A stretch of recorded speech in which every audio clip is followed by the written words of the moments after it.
Mahigit 1,700 estudyante ang nagtapos sa 2013 commencement exercises ng University of the Philippines Los Baños kahapon.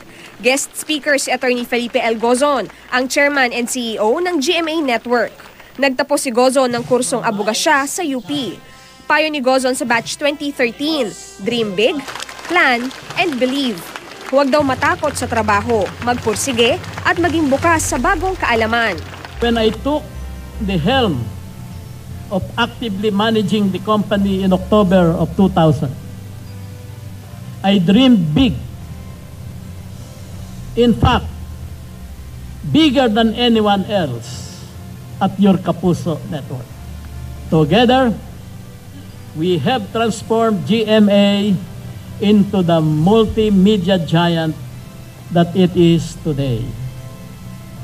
And we are now undisputably number one. Malaking karangalan daw para kay Gozon ang magsalita sa harap ng mga eskolar ng bayan. Kundi raw dahil sa UP, hindi niya mararating ang naabot niya ngayon sa buhay.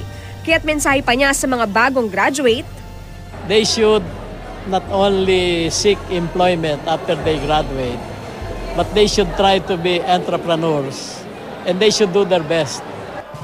Kasamang dumalo ni Gozon sa UPLB commencement exercises ang kanyang may bahay na si Ginang Teresa Gozon.